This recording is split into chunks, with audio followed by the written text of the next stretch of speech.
quelles sont les 5 sagesses. Je laisse exprès derrière moi l'icône de Marie, qui est le trône de la sagesse pour les chrétiens. Parce que dans cette vidéo, je vais tout de même pouvoir comparer ce qu'on appelle la sagesse philosophique, qui est une démarche philosophique qui est atteinte par la raison seule, ça veut dire indépendamment de toute révélation, avec les autres sagesses, les 4 autres, qui sont des sagesses révélées, en tout cas pour les chrétiens catholiques.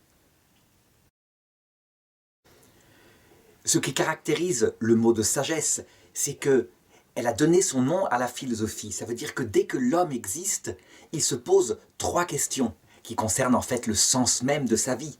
D'où est-ce que je viens profondément? Pas seulement de mes parents, mais ultimement. Où est-ce que je vais après la mort? Donc, un avenir éternel ou pas?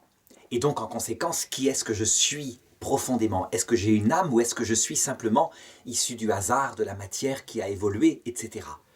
Et la réponse à ces 3 questions est fondamentale pour tout homme, parce que par l'intelligence humaine, l'homme obligatoirement se les pose. Il se les pose peut-être pas tout le temps, mais il se les pose quelque part et il a donné une réponse quelque part à ces questions, je dirais, sauf exception des gens qui seraient collés au terrain.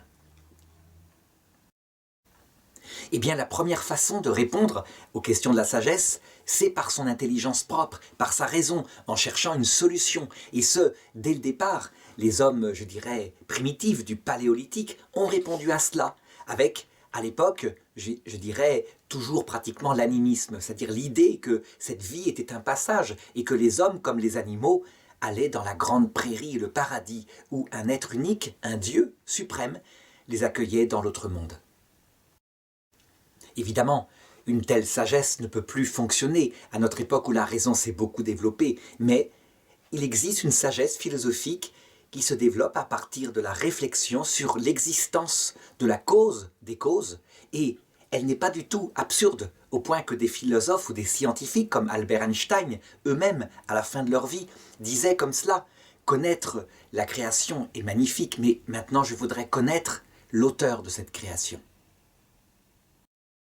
Cette première sagesse philosophique, évidemment, ne va pas si loin que cela, parce que, confrontée au problème de la souffrance, elle n'arrive pas à en trouver d'explication. C'est pourquoi elle requiert, elle appelle quelque part, lorsqu'elle a découvert l'existence d'un être premier, à ce qu'il se révèle. Et apparaissent à ce moment-là une deuxième sagesse, qu'on appellerait la sagesse de théologie révélée. Ça veut dire, à partir d'une révélation particulière, et malheureusement elles sont nombreuses, donc on ne peut pas savoir comme ça, comme philosophe, quelle est la bonne, mais en tout cas, pour ce qui est des chrétiens, à partir de la révélation par le fait que Dieu serait venu sur terre parler à travers un homme, Jésus-Christ, et pour révéler la raison de notre présence ici-bas, il y a une contemplation intellectuelle, une réflexion sur son message, sur le contenu intellectuel de son message, qu'on appellera la sagesse théologique. C'est donc quelque chose d'ordonné, quelque chose qui essaye de découvrir le principe fondamental de sa parole et d'en déduire les conséquences. Cette sagesse théologique, évidemment, dit que la vie terrestre n'est qu'un passage, une préparation, une sorte de purgatoire, et qu'elle prépare à la vraie vie qui est de l'autre côté de cette vie. Pourquoi faut-il y passer? Ce sont des raisons profondes. Ensuite, et ça c'est une spécificité beaucoup plus rare dans le christianisme, et pourtant textuellement décrite dans l'Évangile selon saint Jean, cette sagesse n'est pas seulement intellectuelle, elle est une personne, la fréquentation d'une personne qui est Dieu qui s'est fait homme et qui peut venir habiter dans le cœur de celui qui y croit, qui le fréquente, qui l'aime. C'est ce qu'on va appeler une sagesse mystique.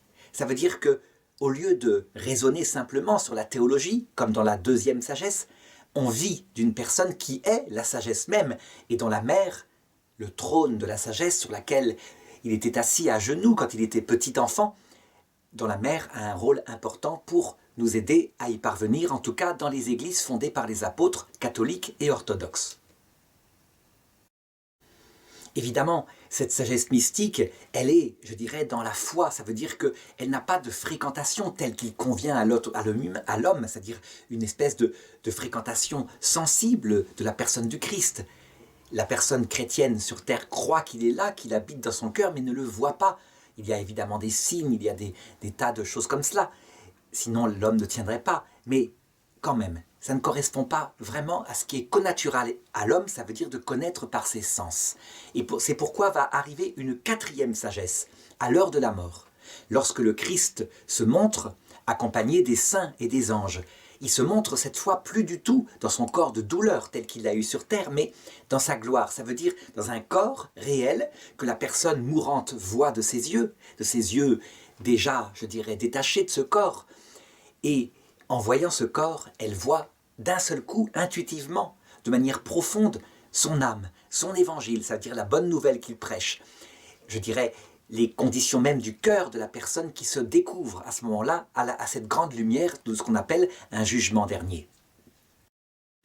Évidemment, cette sagesse qu'on pourrait qualifier de sagesse de la gloire est immensément plus grande et surtout, elle correspond profondément à l'être humain puisque ça passe par ses sens et ces sens ne cachent plus, je dirais, l'intelligibilité du message dans sa profondeur.